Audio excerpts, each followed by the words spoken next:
జగన్ ఢిల్లీ ధర్నా చుట్టూ ఏపీలో రాజకీయ దుమారం రేగుతోంది.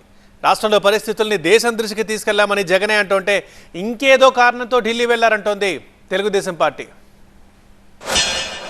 ఎవరైతే వచ్చి మనకు మద్దతు ఇస్తారు, ఎవరైతే రాష్ట్రంలో జరుగుతూ ఉన్న అన్యాయాల మీద తోడుగా ఉంటారు, ఖచ్చితంగా వాళ్ళందరితో కలిసి ఖచ్చితంగా పోరాటం చేసే కార్యక్రమంలో, అడుగులు ముందుకు వేసే కార్యక్రమాలు జరుగుతాయి. బీజేపీని పిలిచాము, కాంగ్రెస్ను పిలిచాము, సమాజ్వాదీ పార్టీని పిలిచాము, మన మమతా బెనర్జీ గారిని పిలిచాము, అన్ని పార్టీలని పిలిచినాము.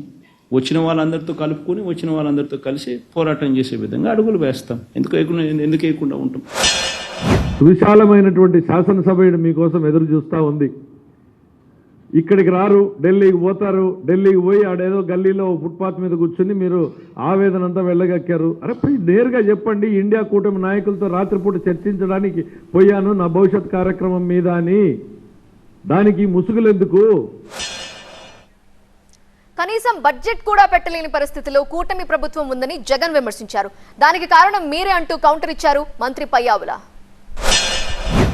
7 నెలలు 12 నెలల కాలంలో ఏకంగా 7 నెలలు రెగ్యులర్ బడ్జెట్ కూడా ప్రవేశపెట్టలేని అధ్వానమైన పరిస్థితిలో ఈ ప్రభుత్వం ఉంది అని అంటే, 12 నెలల కాలానికి ప్రవేశపెట్టే రెగ్యులర్ బడ్జెట్ ప్రవేశపెట్టాల్సింది పోయి ఆ 12 నెలల కాలానికి సంబంధించిన కాల వ్యవధిలో ఏకంగా 7 నెలలు ఓట్ ఆన్ అకౌంట్ బడ్జెట్ మాత్రమే ప్రవేశపెట్టే అధ్వానమైన పరిస్థితిలో ఈరోజు రాష్ట్రం ఉంది అని అంటే, రెగ్యులర్ బడ్జెట్ ప్రవేశపెట్టే ధైర్యం కూడా చంద్రబాబు నాయుడు గారికి లేదు అని అంటే, బడ్జెట్ పెట్టలేని పరిస్థితి పెట్టారు కదా మీరు.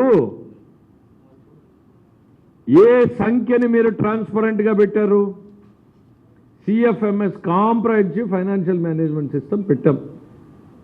ఎవరైనా ఇట్లా కొడితే ఈరోజు రాష్ట్రంలో ఏ శాఖలో ఎన్ని అప్పులు ఉన్నాయి, ఎంత క్యాష్ ఫ్లో ఉంది, ఎంత ఇన్కమ్ ఉంది, ఎంత అవుట్ ఫ్లో ఉంది అని ముఖ్యమంత్రి డాష్ బోర్డు పెట్టేవాళ్ళం.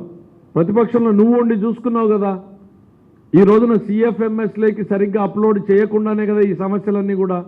మీరు బిల్లు ఇవ్వాలనుకున్న వాళ్ళకి రాత్రి 11 గంటలకి 11:45 సిఎఫ్ఎంఎస్ లాక్ ఓపెన్ చేస్తారు. మీకు కావాల్సిన బిల్లులు అప్లోడ్ అవుతాయి, డబ్బులు 12 గంటలకు రిలీజ్ అవుతాయి, 12 గంటల 3 నిమిషాలకి మళ్ళీ సిఎఫ్ఎంఎస్ లాక్ అయిపోతుంది.